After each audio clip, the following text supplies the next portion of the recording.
আমাদের ৮ নৌকায় ২৫ বাল্টি ডিম হয়েছে। আশাবাদী অনেক ডিম হয়েছে, আলহামদুলিল্লাহ আমরা অনেক খুশি।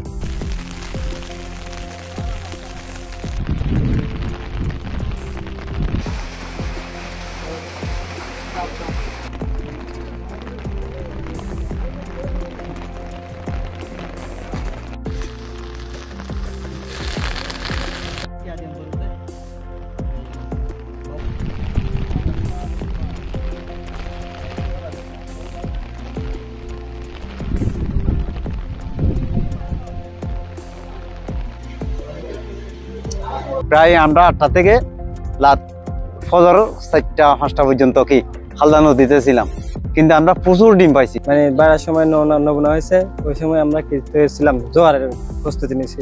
জোয়ারের প্রস্তুতি ২টার থেকে ডিম শুরু হয়েছে, আমরা সকাল ৬টা পর্যন্ত ডিম দিচ্ছি। এখন আমাদের মোটামুটি আমাদের ৮ নৌকায় ২৫ বাল্টি ডিম, অন্য বছর থেকে ভালো হয়েছে। ২-৩ দিন ধরে আমরা ডিম সংগ্রহ করার জন্য হালদা নদীতে বসবাস করতেছিলাম। আলহামদুলিল্লাহ কাল রাতে আশাবাদী অনেক ডিম হয়েছে, আলহামদুলিল্লাহ আমরা অনেক খুশি। এবার আর ডিমে আমাদেরকে খুশি করছে মামাছে।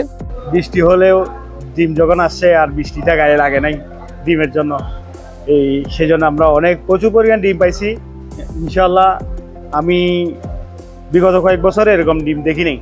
মামা পুরো দমে ডিম ছেড়েছে, জ্বরের সাথে সাথে সেই ডিম হালদার নদীর বিভিন্ন অংশের মধ্যে ছড়িয়ে পড়ে এবং ডিম সংগ্রহকারী ভাইরা রাত 2টা থেকে তারা তাদের নৌকা নিয়ে তারা ডিম সংগ্রহ করে এবং আমরা সরাসরি কথা বলে দেখেছি প্রত্যেকটা নৌকাতে গড়ে 4 থেকে 5 বালতি ডিম সংগ্রহ করা হয়েছে এবং এতে ডিম সংগ্রহকারী ভাইরা কিন্তু তারা খুবই আনন্দিত। বিশেষ করে রুই জাতীয় মাছ, রুই, কাতলা, মৃগেল, কালীগোল, সেই 4 প্রজাতির মাছের এই যে ন্যাচারাল ব্রিডিং গ্রাউন্ড এটা যে হালদা নদী, এবং প্রতি বছর এপ্রিল, মে, জুনের মধ্যে যে কোনো একদিন এই ফ্রুট মাছগুলো এখানে ডিম ছাড়ে।